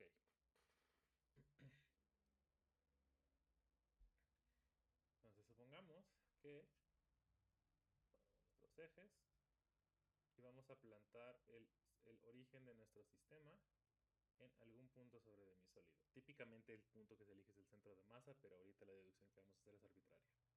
Entonces tenemos un sólido, qué sé yo,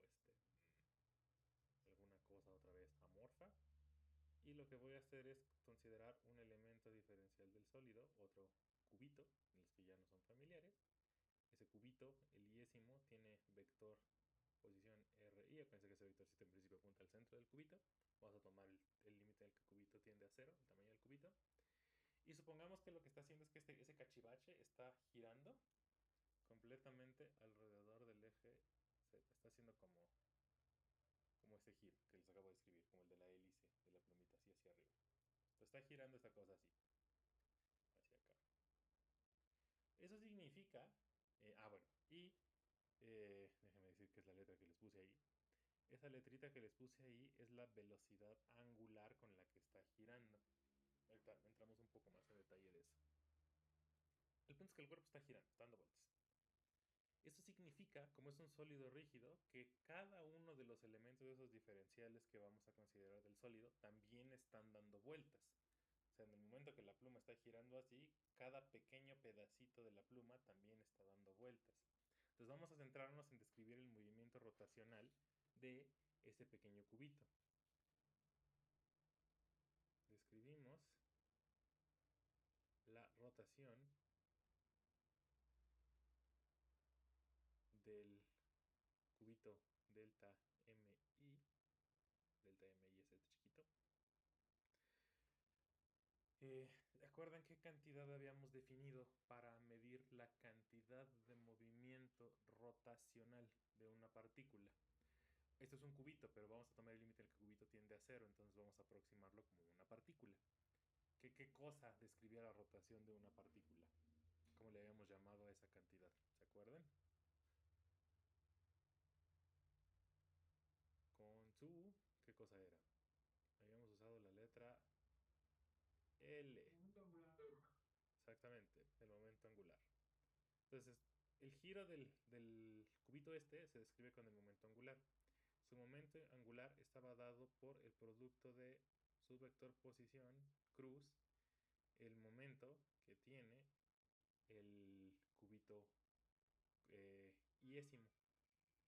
Ese es un delta pi. La razón es porque ese momento lineal, el momento que trae ese cubito, depende de su masa, y su masa es infinitesimal.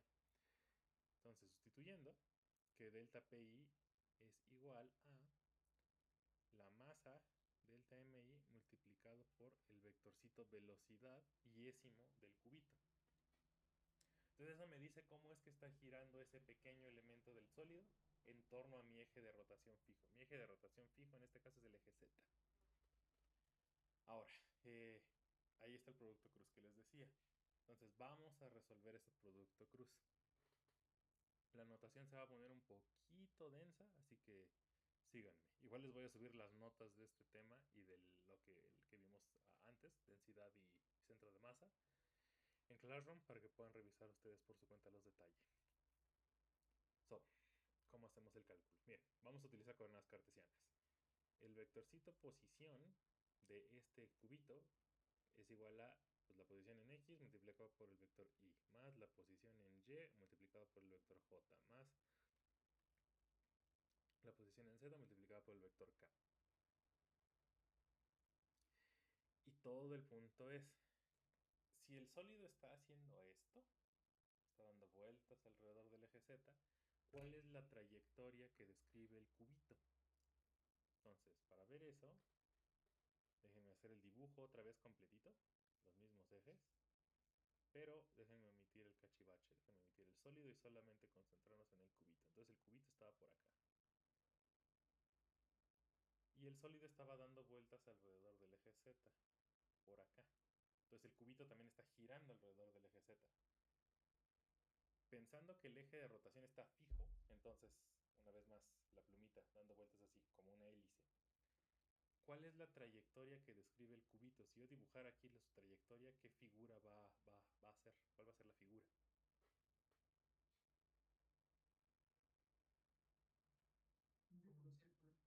Un círculo, exactamente.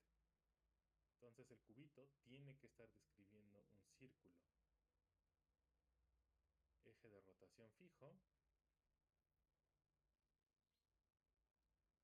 El eje de rotación Z es fijo. Entonces, delta MI describe un círculo.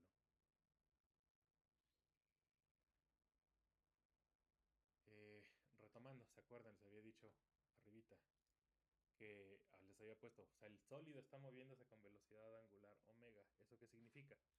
Eso significa que cada elemento diferencial del sólido está girando con velocidad angular omega. Todos. Piénsenlo. Si algún pedazo del sólido se estuviera moviendo con velocidad angular diferente, ese pedacito del sólido se desprendería del sólido y empezaría a dar vueltas por sí solo. La única manera en la que cada pedazo del el sólido se siga manteniendo rígido como un sólido mientras gira, es que cada uno de sus pedacitos esté girando con esa misma velocidad angular, con la misma omega. Con velocidad angular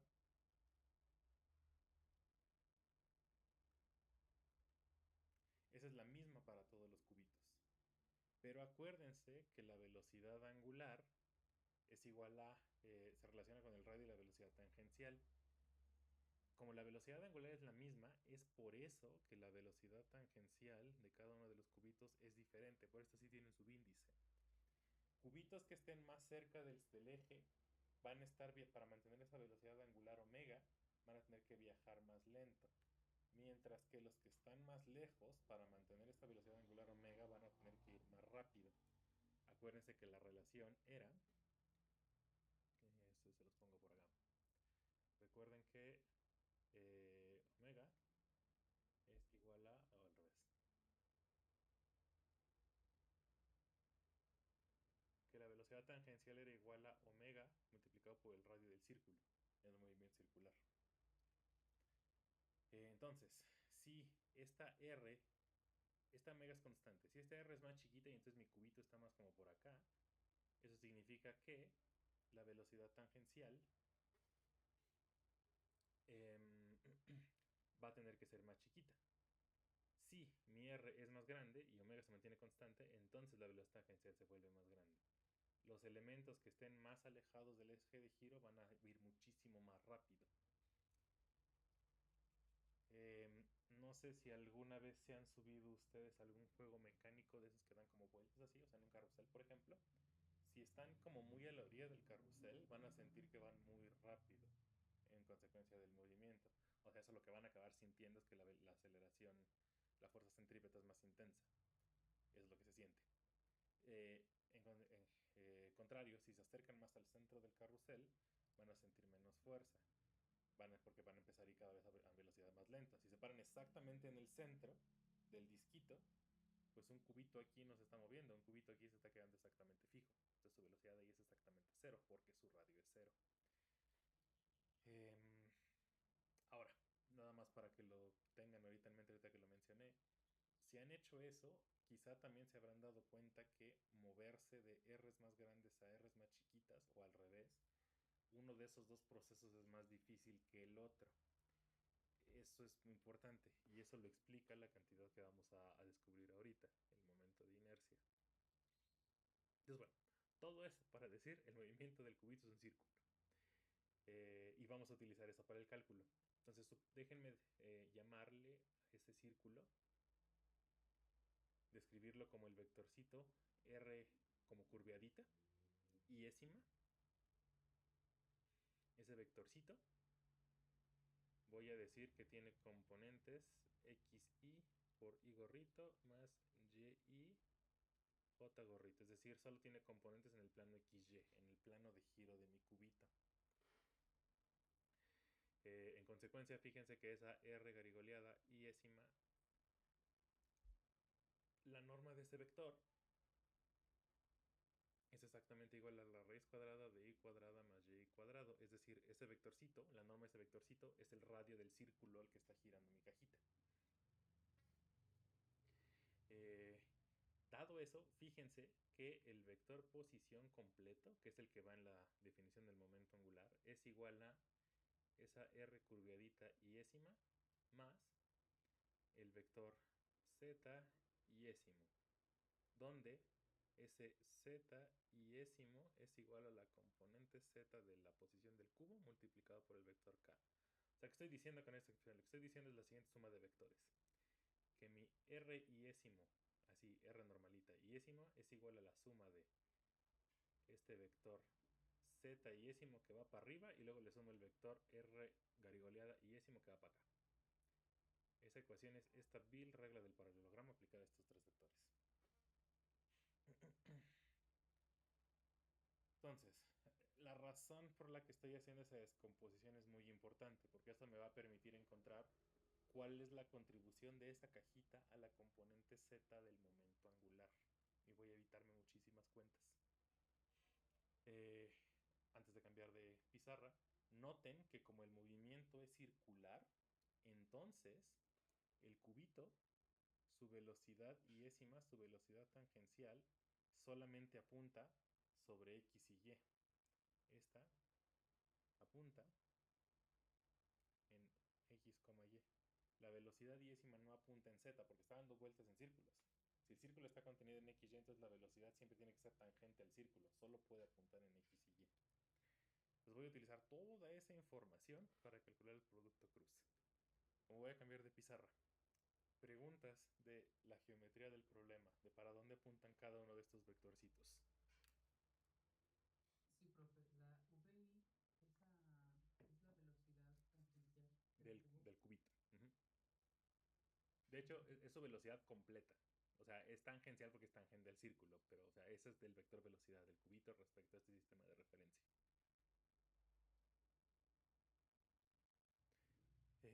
Bien, entonces, esos son todos los elementos. Lo que voy a utilizar son todos estos para evaluar este producto cruz. Esto que está aquí. Entonces,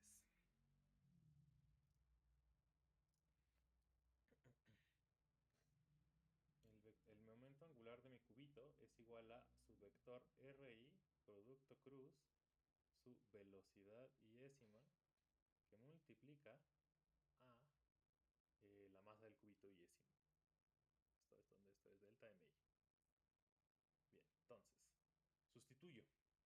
RI, según dije, es igual a el R garigoleadito I más el vectorcito este ZI, producto cruz BI. Todo eso es lo que iba aquí adentro de este paréntesis grandote y todo eso va multiplicado por delta MI. El producto cruz distribuye, entonces distribuye eso con esa suma. Obtengo entonces el R curveadito I, producto cruz la velocidad, más el vectorcito Z iésimo, producto cruz la velocidad iésima. Todo eso multiplicado por delta MI. Ahora bien, observen que me da estos productos cruz. El vectorcito Z apunta completamente en Z y BI apunta como en el plano XY.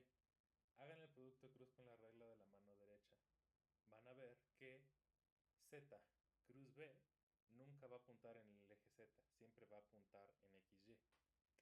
Por definición de producto cruz, el producto cruz resultante de Z cruz B tiene que ser ortogonal tanto a Z como B. Por eso, Z cruz B no puede apuntar en Z. Esto no apunta en Z. De nuevo, eso es por este dibujo. Z apunta para acá, B apunta en XY, Z cruz B no puede apuntar en Z. Tiene que apuntar en X o en Y, o en alguna dirección ahí en medio de los dos. Contrario, este otro para dónde apunta, el R garigoleadito cruz BI. Hagan la cuenta. Como RI vive en el plano XY y BI también vive en el plano XY, ese producto cruz tiene que apuntar en Z. ¿Se acuerdan? Es exactamente el mismo caso que vimos allá cuando vimos en el salón de clase, cuando estábamos estudiando el momento angular de una partícula que giraba en círculos y estábamos calculando su momento angular respecto a cierto origen. Esa sí apunta en Z.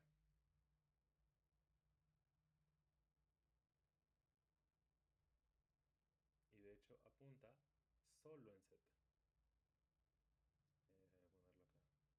Voy a ponerlo acá. Apunta solo en Z. Ese cálculo, chequenlo, fue cuando calculamos el momento angular de una partícula que se mueve en círculo y ese momento angular lo calculamos respecto al centro del círculo. Porque fíjense que eso es lo que estamos calculando.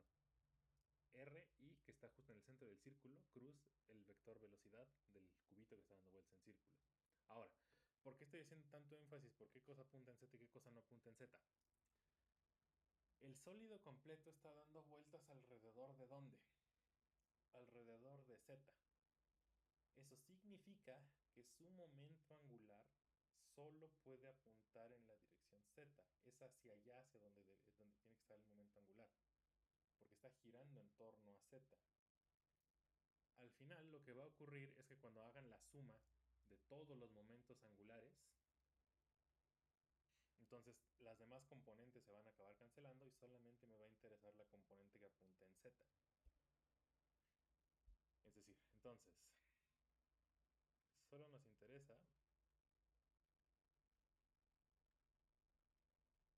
la componente z, porque esa es la que tiene la información del giro en torno al eje z.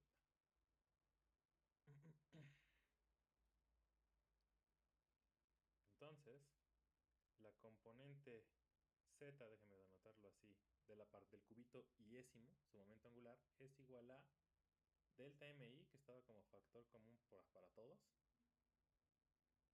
Sí, déjame ponerlo así. Delta mi, que multiplica a ri cruz bi. Pero acuérdense, el producto cruz lo único que me dice es la trayectoria, pero la dirección y la magnitud, pero la dirección ya la vi. La dirección de este producto cruz solo apunta en z. Entonces ya voy a quitarme el carácter vectorial, solo me interesa la componente.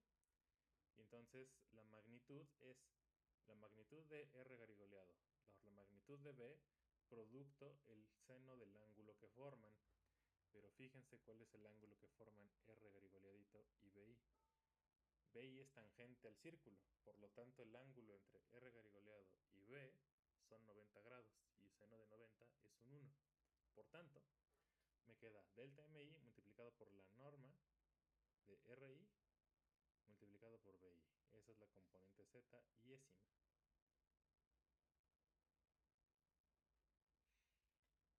Ok, por último,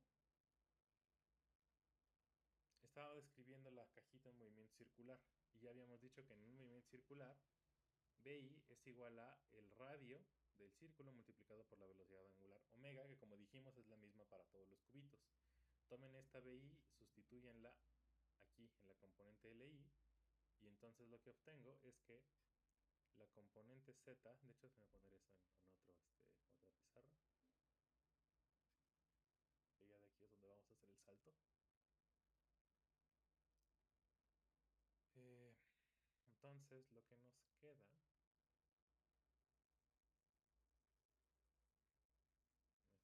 esto, no quiero borrar el sólido completo, porque ahorita voy a regresar a él. Si yo calculara la componente z del momento angular total del sólido, eso va a ser igual a la suma desde i igual con 1 hasta n de cada una de las componentes z de los momentos angulares de las cajitas individuales. Sumo sobre todas ellas, sustituyo la expresión que me quedó hace ratito, me queda i igual a 1 sobre n, esa es la suma, de ri delta mi, voy a poner eso entre paréntesis, multiplicado por omega. La omega la saqué de la suma, porque fíjense, como la omega es constante, no depende del índice i, entonces sale como factor común de todos los factores, y me queda esa expresión. La omega sale y solo me queda esa cosa entre paréntesis. Y eso es a lo que quería llegar. Ese objeto entre paréntesis. Ese es el importante. Ok, entonces, luego de todo eso, que fue algo denso, preguntas de todo lo que hice ahorita, de cómo llegué a esa expresión para la componente z.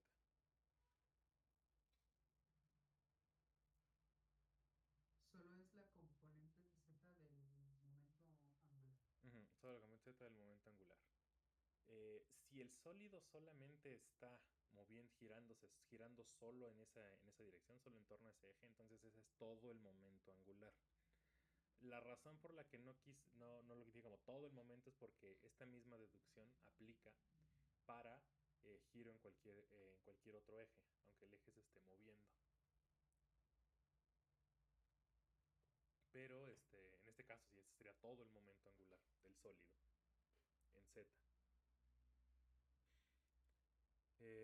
Entonces, ¿preguntas? Acuérdense, esta RI que me quedó aquí, y de hecho me faltó un factor, claro. Eso, ajá. Pues aquí yo tenía un RI que venía de L y Z y tengo otro RI que viene de la relación de la velocidad con la velocidad angular. Entonces, de hecho, lo puse mal. Esto es un RI al cuadrado. Esto es súper importante. Y acuérdense qué cosa era RI. RI al cuadrado es igual a xy cuadrado más y cuadrado. O sea, es el radio de giro de este cubito. Eso era el RI, acuérdense.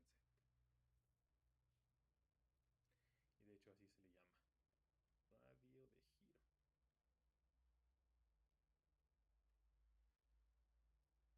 giro. Entonces, ninguna pregunta de cómo llegamos a esa expresión. Yo sí tengo una pregunta. Ajá. Sobre productos del R del radio, del giro y la velocidad, que Ajá. es del que sacamos como ¿cómo se llama? El valor absoluto, o sea, el valor de la componente Ajá. multiplicada. Eso es porque supone que es el ángulo que forma RI con VI, ¿no? Ajá, exactamente. Y el ángulo Ah, es ok, 90.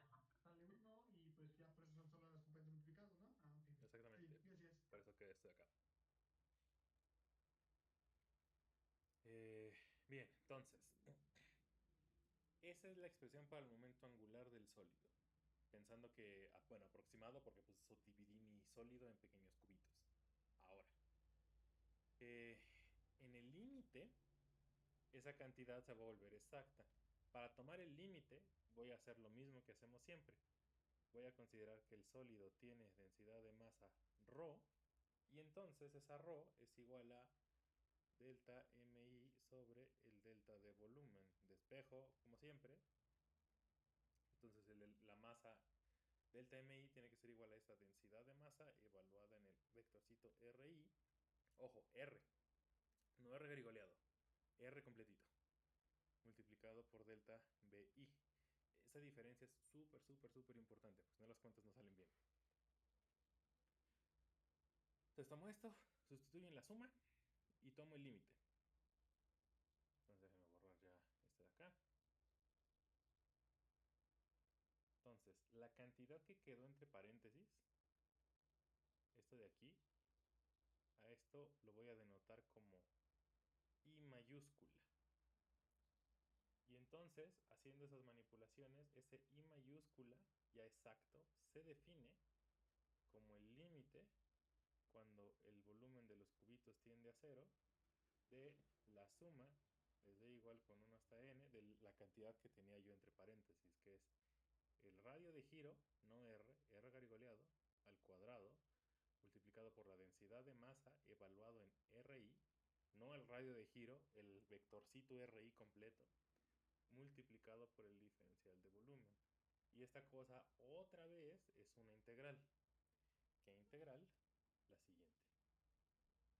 Esa cantidad I mayúscula es igual a la integral sobre el volumen del sólido que multiplica, esto que estoy integrando es el radio de giro r cuadrado por ρ evaluado en r vectorcito de p.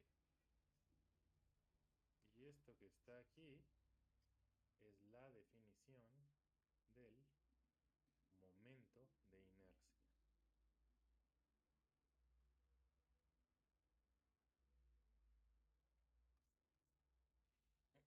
Entonces, esa es la integral. Entonces, solo déjenme aclarar. Esta expresión es para el momento de inercia de un sólido respecto a un eje de giro fijo. Si el eje de giro no es fijo, esa no es la definición del momento de inercia. La definición es mucho más complicada, como vamos a ver después. Fíjense que es un simple número. Es un número, no es un vector, es solo un número, es un escalar. ¿Qué unidades tiene ese número? Las unidades de I son las unidades de todo lo que está aquí dentro del integrando, o lo que está aquí dentro de la suma, si quieren. Son las unidades de la R garigoleada al cuadrado multiplicado por las unidades de R de ρ multiplicado por las unidades del volumen del delta B. Es decir, son de L cuadrado, que son las del R garigoleado. La densidad de masa son masa sobre L al cubo, que son unidades de volumen, multiplicado multiplicado por L al cubo del volumen. Las unidades del momento de inercia son de longitud por masa, o en el sistema internacional, de metro cuadrado por kilogramo. En términos de esa cantidad, como mostramos que la componente z del momento angular es igual a esto que está entre paréntesis, que le llamamos I por omega, entonces la expresión final para el momento angular, la componente z, en caso de que el eje sea z, es igual a I omega. ¿Por qué era importante llegar a una expresión de este estilo? Porque ya escrito así, observen que es completamente análoga a la definición del momento lineal P igual a la masa por la velocidad. ¿A qué me refiero? Acuérdense cuál era la interpretación de esta cosa. P era la cantidad de movimiento.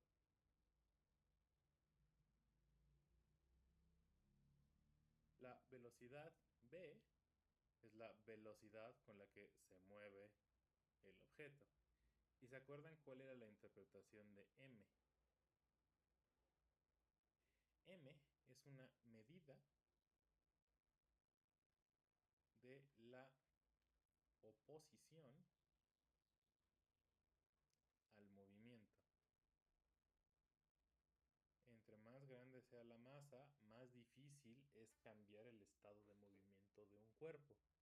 Un cuerpo muy masivo, si yo le aplico una fuerza muy pequeñita en magnitud, va a cambiar su estado de movimiento, pero si le aplico una fuerza muy débil, no voy a cambiar mucho su estado de movimiento, su momento va a cambiar muy poco.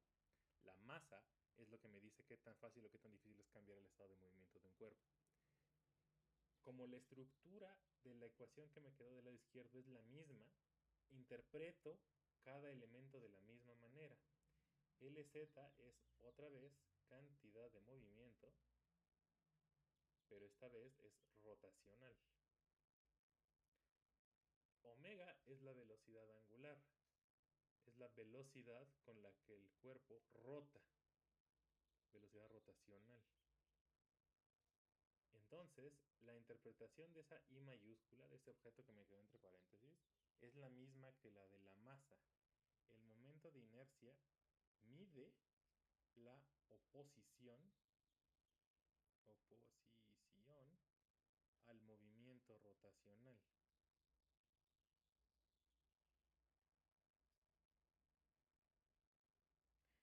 Entre mayor sea I, el momento de inercia, más difícil va a ser cambiar el estado de rotación de un sólido.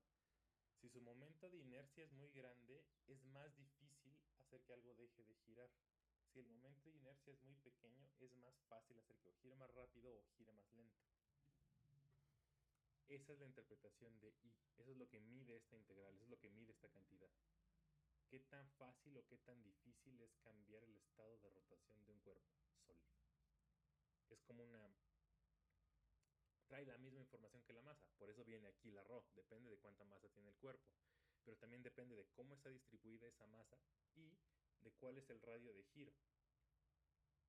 Depende también fuertemente de cuál es el eje respecto al cual estamos haciendo el cálculo. Si cambiamos el eje, el momento de inercia es diferente, como vamos a ver en los cálculos explícitos, pero esa es la interpretación. Preguntas de qué significa el momento de inercia. ¿Cómo calcularlo? Lo vamos a ver hasta el jueves. Lo de la interpretación física. Preguntas. ¿Podría regresar a la diapositiva anterior? ¿Acá? ¿Está? Por favor. No, una antes, en la primera en la que cerró ahí. La de acá entonces.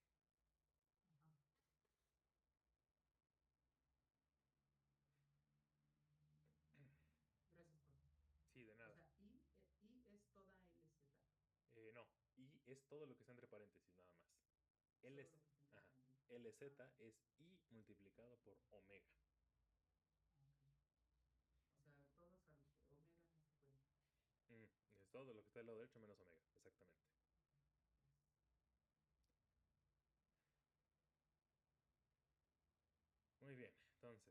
Eso es lo que mide el momento de inercia. La próxima clase, el jueves, lo que vamos a hacer es usar esta definición, la de la integral. Vamos a hacer esta integral y vamos a calcular el momento de inercia de algunos objetos. Los típicos, los que más vamos a estar utilizando. El que más vamos a utilizar es o varilla o disco. El de la varilla se los voy a poner como parte de los ejercicios, el disco es lo que vamos a hacer nosotros. Ya una vez que hayamos practicado cómo calcular momento de inercia, ahora sí vamos a pasar a describir el movimiento de un sólido rígido. Vamos ya a regresar ahora sí a problemitas de física más interesantes. Entonces, hasta allí vamos. ¿Alguna pregunta hasta acá?